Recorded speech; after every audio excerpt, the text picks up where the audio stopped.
July 18th, 2019. A man is walking down the street. It appears he's carrying something. His destination? A small office building in the Fushimi ward of Kyoto. At exactly 10:31 in the morning, he walks in through the front door, yells something, and lights the contents of the canister on fire. The result? The worst massacre of Japanese civilian life since World War II. This is the story of the Kyoto animation arson attack.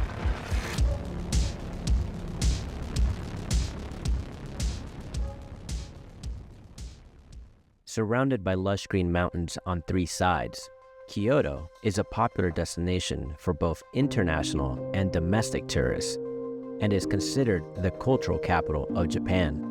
Not surprising, considering the city has been in existence in one shape or another for over 1,000 years.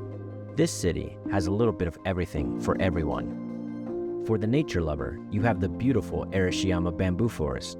For the history and architect buffs, you are spoiled for choice by World Heritage sites like the breathtaking Kinkakuji Golden Pavilion or the insanely popular Kumizadera.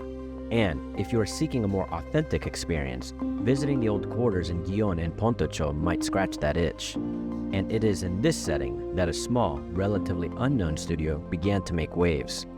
Kyoto Animation was co-founded in 1985 by a married couple, Yoko and Hideaki Hata.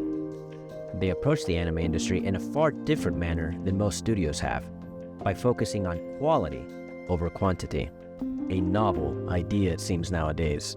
The philosophy being that a motivated workforce is a more productive one. The studio has become famous for shows such as The Melancholy of Haruhi Suzumiya, Clannad, K-On!, and Miss Kobayashi's Dragon Maid.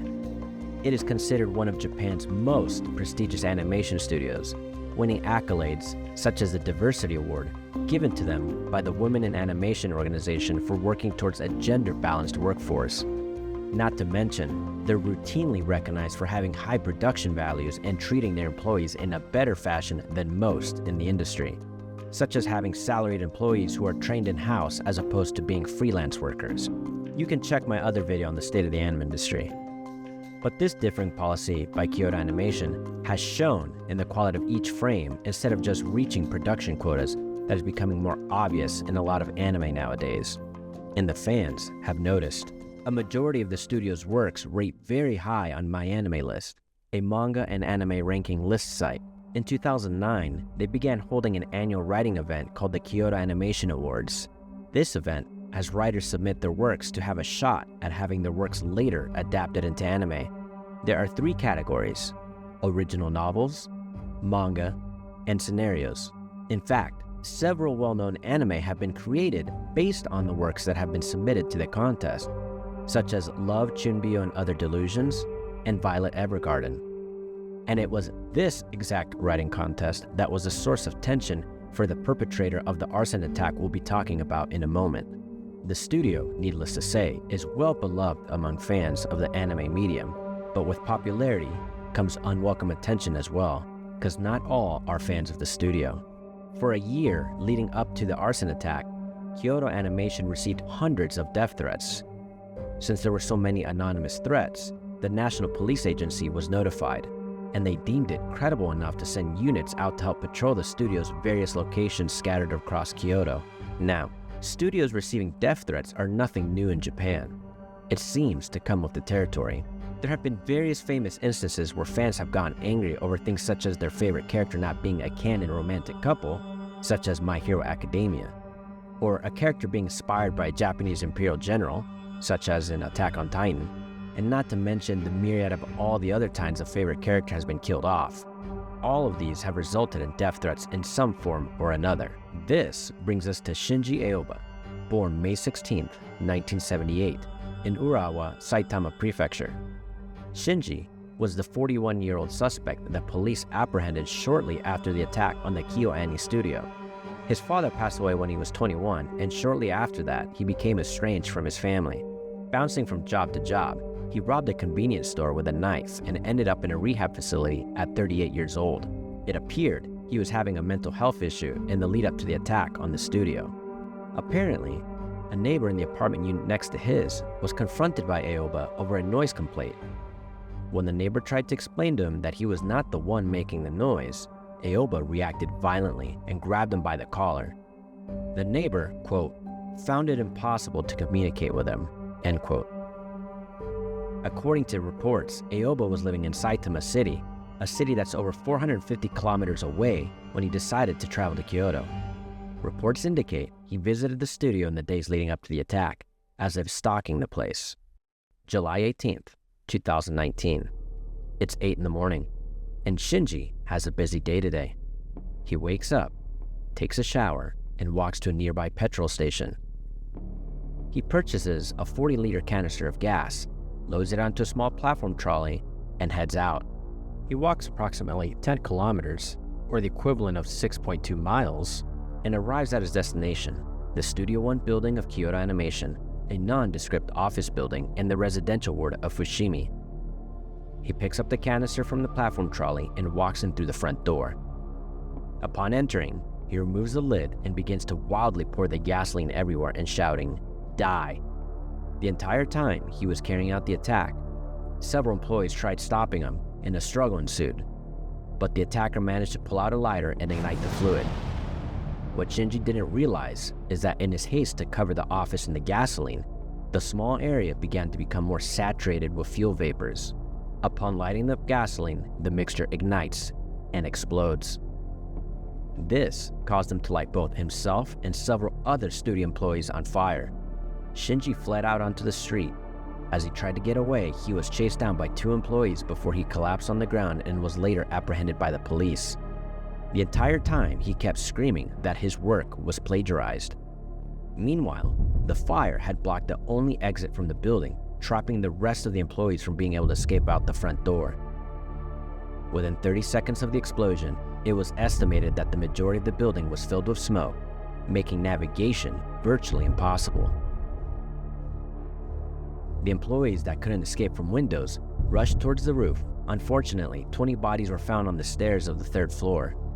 It appears that the victims were trying to escape the smoke and flames from down below. There were 70 people inside the building when the fire was started. 36 perished in the fire, and the 34 other victims were in critical condition. Firefighters battled the inferno for several hours, finally gaining control around 3:19 in the afternoon. It wasn't fully extinguished, however, until the following morning at 6:20. News began to spread, and naturally, questions began to spring up. How did the fire spread so quickly? Wasn't there a fire suppression system in place? Well, no, actually. The building had no fire hydrants or a fire sprinkler system. The reason? It was classified as a small office building and it wasn't required. In fact, they passed a fire safety compliance inspection back in October of the previous year. As for the perpetrator and how he gained access so quickly, online message boards and rumors erroneously stated that the studio had a security system requiring a badge to gain access inside, and it wasn't turned on that day, due to expected visitors. This, however, was false. The studio had no security system to speak of. In fact, the door was always left unlocked during business hours. Now, what was the reason for Shinji Aoba committing this heinous act? Remember the annual writing contest KyoAni held in order for people to have a shot at their work being animated? Well, according to him, Kyoto Animation supposedly plagiarized a draft of a novel he had submitted to them. A later investigation by KyoAni showed that his draft did not even pass the initial assessment to be considered at all and was quickly forgotten. They later published what Aoba's grievances of specific works he felt copied his draft. This is the comparison. As you can see, there was essentially nothing of note that could be, quote, ripped off. If people think there was, half the industry would be plagiarizing each other, especially if we start talking about anime and manga tropes. And don't even get me started on isekai. In the aftermath, Shinji managed to survive burning himself, but sustained serious burns requiring skin graft surgery and even needed respiratory assistance using a ventilator. He remained in the hospital and received rehabbing treatment until the 27th of May, 2020. Almost a whole year after the arson attack. He finally stood for trial September 5th, 2023, and was found guilty and sentenced to death in January of 2024. He may have to wait years or even decades before the act itself is carried out, and in Japan, he won't know when it'll happen until the morning of his execution. In the aftermath of such a heinous act being carried out with items that could be purchased by anyone, a law was passed that requires all customers who purchase petrol to show identification, and records be kept for a certain amount of time afterwards. Not only did they change the law for petrol, they also changed the fire code, beginning with mandatory retrofitting and installation of fire alarms, smoke detectors, and fire suppression systems, such as sprinklers, in all public buildings. The studio had lost a sizable portion of their staff, along with materials related to several ongoing projects, not to mention the incalculable psychological damage to both the workers and the industry as a whole. Luckily, the entire anime industry and those who love it rallied together to not only send condolences, but financially and emotionally support the studio and her victims in their time of need.